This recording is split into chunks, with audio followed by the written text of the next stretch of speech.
Salut à tous, ravi de retrouver sur canalturf.com dans cette émission direct course, direction l'hippodrome de Bordeaux pour le quintet de ce mardi 10 novembre. Voici tout de suite ma sélection pour cette compétition réservée aux trotteurs. J'ai placé en tête le numéro 3, Uniro Montaval. Le cheval est en forme, il vient d'ailleurs de s'imposer dans un quintet plus récemment à Vincennes. Sachez également qu'il a des références à faire valoir sur les parcours corde à droite.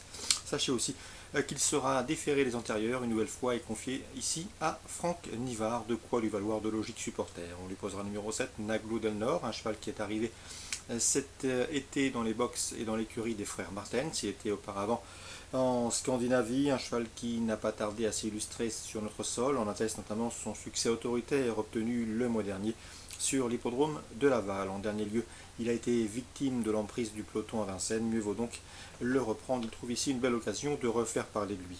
Le 6, Agora, c'est la seule 5 ans au départ de cette épreuve. Sachez qu'elle a le droit d'affronter ses aînés avec des prétentions. D'ailleurs, elle a devancé plusieurs de ses aînés à l'occasion d'un succès obtenu au Sable d'Olonne courant en septembre. Elle aussi a déjà gagné sur un tracé corde à droite. Ici, déférer les 4 pieds, c'est un choix prioritaire. Donc le 3, le 7 et le 6, difficile d'aller contre. On le reposera le 10, Vico du Tilodon, un cheval qui s'est mis en évidence l'hiver dernier, notamment à Vincennes, où il a franchi le poteau à 3 reprises en tête. Sachez que le cheval vient d'effectuer une course de rentrée après 5 mois d'absence, c'était dernièrement à Vincennes. Il monte progressivement en puissance et à mon avis il faut commencer à le suivre. Le 8 HM Monocirus, à mon avis elle est barrée pour la victoire mais c'est une jument régulière. Confirmé corde à droite, le bémol c'est qu'elle compte 2 échecs en autant de sorties sur cette piste bordelaise. Le 18, Urfé Jallery, c'est la plus riche du lot avec près de 400 000 € de gains. Sachez également qu'elle se plaît tout particulièrement sur la piste de Bordeaux et comptant déjà 3 victoires en seulement 5 courses courues. C'était bien la dernière fois à Agen où elle a manifesté un regain de condition. Mieux vaut donc s'en méfier car elle a le potentiel ici pour jouer la victoire. Le 16, un roi d'Atout, un cheval qui est régulier. Il avait d'ailleurs participé à cette course l'an dernier. Sachez aussi qu'il reste sur plusieurs places d'honneur dans des tournois de Memakabi. Et à mon avis, dans ce lot, il devrait une nouvelle fois figurer à l'arrivée, pourquoi pas dans le quintet.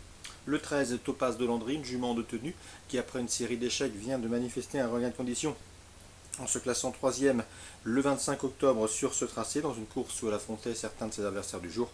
Ici, une confirmation est attendue, même si la régularité ne fait pas partie de ses principales qualités. Résumé chiffré pour ce quintet bordelais: 3, 7, 6, 10, 8, 18, 16 et 13. La suite du programme en Gironde. Dans la 5e, je vous conseille le 502, Uno Beaulois, qui m'a bien plu à l'occasion de son succès enregistré dernièrement sur cette piste. Il revient ici autre-montée avec de sérieuses prétentions. On lui opposera le 510, Hugo Onwood, rarement décevant dans cette discipline, a fortiori quand il évolue à pieds nus. Et le 513 également, Michel Adatou, elle est régulière et devrait une nouvelle fois faire sa course. 502, 10 et 13. Dans la suivante, je vous conseille le 604 Visconti. Il a prouvé à maintes reprises qu'il avait la pointure d'un lot comme celui-là. Attention également au 606, c'est Vaillant du Vivier. Le cheval est présenté déféré les 4 pieds pour cet objectif. Mieux vaut donc ne pas l'oublier à l'heure du choix pour vos jumelés. 604 à 606.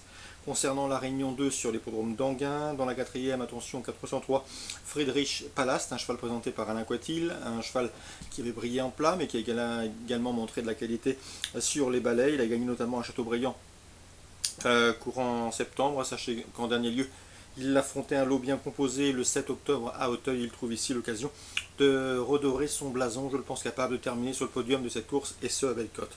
Il constitue à mon avis un rival sérieux pour le 405. Passe 4 qui a débuté victorieusement dans la discipline à l'occasion d'un succès enregistré à Fontainebleau le mois dernier. Le 410 également dans ce lot qui est en progrès. Marais d'Anjou, un cheval qui monte en puissance et qui devrait vite s'illustrer dans un tournoi comme celui-là. 403, 405 et 410. Concernant Patrice Quinton, il est confiant avec le 802 Polygroom, un cheval de qualité qui avait collectionné 7 podiums consécutifs en autant de sorties sur les haies avant de s'essayer dans un récent quintet où il n'a pas été en mesure de faire l'arrivée. Ici, il retrouve des rivaux à sa portée, un parcours qui devrait lui plaire. Et dans l'entourage, on serait déçu s'il ne jouait pas un tout premier rôle. C'est le 802 Polygroom. Nous pourrons gagner Réunion 2, la 4e, le 3, le 5, le 10 et la 8e avec le 802 Polygroom, présenté par l'efficace et sympathique Patrice Quinton. Concernant Vincennes en Réunion 4 désormais, eh bien, j'ai ciblé la 6e course avec 2 compagnes d'entraînement, le 610 Don't Explain et le 608 Deep Purple, qui avait d'ailleurs formé dans cet ordre le couplet gagnant du prix E4. C'était sur ce tracé et c'était fin septembre. Rien ne s'oppose ici à une confirmation car une nouvelle fois elles affrontent a priori des rivales à leur portée. 610 et 608 pour la Réunion 80 Seine. Excellent jeu à tous, bon début de semaine et à demain sur Direct Course.